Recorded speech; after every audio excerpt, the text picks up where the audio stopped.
welcome everyone to the USC Games Masterclass. Happy Sunday morning, or Sunday or Saturday, or wherever you may be in the world. We're so happy that you are here to join us. We have a ton of stuff, so I'm gonna talk really fast. My name's Tracy Fullerton. I'm a professor at USC Games and the director of the Game Innovation Lab. I wanted to give us just a quick moment to introduce the USC Games program for those of you who may not be familiar with us. We are a cross-disciplinary program at the University of Southern California. We are primarily between the School of Cinematic Arts and the Viterbi School of Engineering, but we also involve schools from across campus. As you can see, we have a number of degrees at the undergraduate, graduate, and PhD levels, studying all of the various lenses that you might take on games. It's a very vibrant and collaborative design community. We're extremely proud of the way in which we've brought together all of the schools on campus to work together. We have many success stories, which I won't belabor, but many of the folks at Indiecade over the years have come from our program. Yay, Indiecade! And one of the things we're most proud of at USC Games is that we are committed to an open, inclusive, and diverse game industry. And so we want to train our students to be forerunners, to bring that kind of open, diverse culture to the industry and to the field that we love so much. Just a sort of quick sort of viewpoint, how do we do this multidisciplinary work? Well, we have specialties, obviously, in the various degrees, but all of our students work together. That's what that central column is. All of our students work together in a stepped production path where they collaborate from their beginning, their intermediate, and their advanced works in studio classes that are filled with students from across the university. So while you may be specializing on one side of the spectrum or another, you're always going to be working with people in the other programs on your large scale games. And these advanced games that come at the end of that production cycle are teams of 20 to 25 students with deep mentorship in all the specialities. Some of the mentors are here today. And we've seen a lot of success come out of the program from our way of drawing from across campus and putting students together to learn to work and learn together in their various specialities, but also as teams. So we're really proud of students who've come out of that program. And I also wanted to point out that we are here at Indiecade, and we are indie lovers and have been we have been supporters of Indiecade since the very, very beginning. And we would consider our program to be industry facing, but never industry serving. Our heart is in expanding and growing the industry. So we have wonderful partnerships with industry, but I think the thing we bring is a real a love of experimentation and innovation. So today's lineup is kind of amazing because it draws from all those areas that I was just talking about, all those areas of multidisciplinary work. We have 8 of us here to give little micro talks. And I'm going to start it off just for ease because I've already got my PowerPoint up. I'm going to talk about setting and designing experience goals. Then we're going to have Sean Bloom come and talk about leveling up your game literacy. I don't know if you can see Sean, but Sean, you can wave if people can see you. Mariantina Gotsis to talk about how research can make your game better. Scott Easley to talk about efficient art pipeline with a small team, something really important to both our students and to indies. Margaret Moser we'll talk about agile for small teams. Gordon Bellamy is going to talk about streaming and why it's important for indie devs. Jesse Vigil is going to talk about tips for publishing as a student or indie. And Jim Huntley is going to close us down with marketing for your indie game. I should mention we're going to have a short break at about just before 11, just so we don't burn everybody out. But other than that, we'll be pushing through very quickly. And that light, I will just jam right into my presentation and talk about one of the most important things that we learn and do at USC Games, which is setting and designing to meet experience goals. So as I mentioned, I'm the director of the Game Innovation Lab. And the Game Innovation Lab is my research center at USC Games. Was established in 2004. And the goal of the lab is to push the boundaries of games, to really make games that, and to support the making of games that are that push the boundary places we never imagined it might go. And the way that we do this is we practice what we call the Playcentric Design method, which I talk about in my book, Game Design Workshop. So in case I'm talking too fast, you can pretty much get everything I'm about to say in Game Design Workshop. This is the 4th edition. But let me just briefly talk about what is Playcentric Design. It's a method of intentional game design that involves both the designer and the players in setting and executing innovative design goals. And when I stress the word intentional, what I mean is that you're using a controlled process to meet your goals. So you're not just copying existing genres of play or existing features from other games, or randomly trying new things. You are literally, like a scientist, setting an experience goal and trying to meet that goal.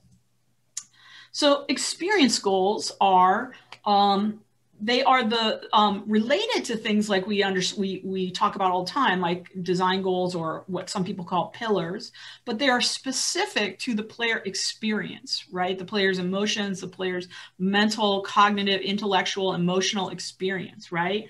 So if you think about an experience goal, what you really are thinking about, what do you want your players to experience? And you should be able to articulate this in a way that is very simple, that is concise, this is important, that is subjective, and that is emotional, right? So some example experience goals are that players will feel a deep camaraderie over multiple campaigns with the same team, or players will feel surprise and wonder at each discovery in the world, or players will feel responsible for the moral choices that they make for their character. Here's a more complex one. Players will feel connected to the rich history of the game world, and they'll feel devastation when artifacts are stolen or destroyed in battle. So these are examples of what we might set for experience goals. And just thinking about what, how those differ from some of the other goals we set when we're designing games. Design goals or pillars can often include other things like platform goals or technical goals, business goals, market goals, feature goals, right? But just to reiterate, experience goals are specifically about what the player will experience during the game. And they may wind up actually as part of your pillars or your design goals, but they shouldn't be confused with these other kind of goals, right? Because you are going to be testing against these experience goals specifically during your playtesting process. So here's an example of how we might understand the difference. I might tell you, I'm going to make a game that's an open world experience. Okay, that's a pillar, right? But if I said to you, I'm going to make a game where players feel like they're part of a living, evolving culture, that's an experience goal. If I said the game's going to support player created content, that's a design goal or a pillar. And if I wanted to have a related experience goal, I might say players will feel appreciated for their creative contributions to the game. And this is important because when you test, you're looking for players to use those words. I felt appreciated. So as early as possible in design stage, we're going to bring players in and test their actual play experience against the experience goals we've set. Now, I know everyone does this. We all play test early and often. Everyone knows to do that. But what's important here is that we test for the experience. That's the important difference, right? And throughout the process, the fact that we have verbalized and articulated what these experience goals are means that the designer is able to act as an advocate for the player experience. They try to understand the player's mindset and advocate on the team for that mindset. So it's critical to both articulate and also to begin testing the players right away. So really what you have once you've articulated your design goals is you're able to have this conversation with the player. You're able to say, I've created this experience I want them to have. Are they actually having that in their mind? Because as we all know, when we play test, a lot of times players have a lot of different they get a lot of different responses to what we think is a very simple experience goal, right? So you're trying to get them to have some version of the experience that you've planned for. Everyone's going to be different and individual, but what you're looking for is words that describe the experience in a way that make you assured that, okay, they're getting what I meant them to get, right? They're feeling what I meant them to feel. So setting experience goals up front in your process allows you to guide your design process intentionally so that design doesn't just happen to you. This is really important to me, and it's really important when I'm teaching my students. A lot of times they'll discover something fun along the way, and they're like, oh my God, it doesn't meet my design goal. I'm like, okay, that's great. Put a pin in it, because that's a fun thing to think about for later, right? But if you're trying to reach a particular design goal, then you have to actually evaluate for that goal. You don't want design to just happen to you randomly, okay? What you want is a landmark, something to help you lead your team through the design process and make decisions together, right? So by using experience goals, the process is not just about one person's taste, by the way. Sometimes you have a test and it's like, oh, I really thought they liked that. I really like that direction, right? But but by having an experience goal, what you have is a landmark for the entire team to measure. Well, I think they're really getting it because they said these words, or their facial expression showed that they were having this particular emotion, right? And you can measure against the goals that you've set. I just want to give you I think I have time to give you a tiny example. So in my game Walden, which was a game about the philosopher Henry David Thoreau going down to the woods and living simply in nature, our design goal was to make a game that embodied Thoreau's experiments at Walden Pond. So he went down and had this experiment to reduce life to its lowest terms, he said, and see if it was mean or sublime. Okay, that was the design goal. That was the sort of overall project goal. But the experience goal was players will feel connected to the virtual nature in the game, and they'll be motivated to find balance between survival and inspiration. So every test we did was about, okay, can players understand, or do they feel motivated to seek out this balance between survival and inspiration? And that's the question we asked ourselves, and that's how we could steer the game design. And that's the most important thing, is that you steer it. You don't just go there directly, because reaching your experience goals is a complicated creative process. You're not just going to hit it, like a dartboard, right? Boom, we hit it, right?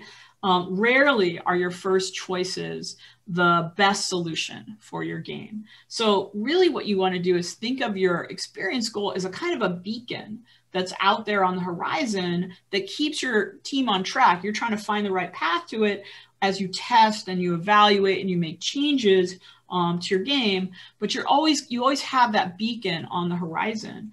And one of the things I always tell my students is it's actually really fine to hone your experience goals as you go.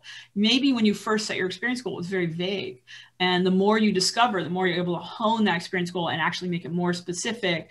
And as your design gets there, you're like, okay, this is actually, it's my design, my experience goes a little bit over to the left here, but this is where we're shooting for, right?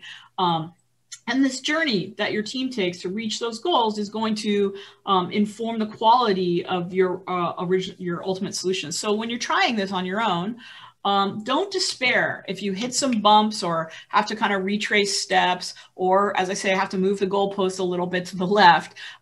It is a process. It's a very important process.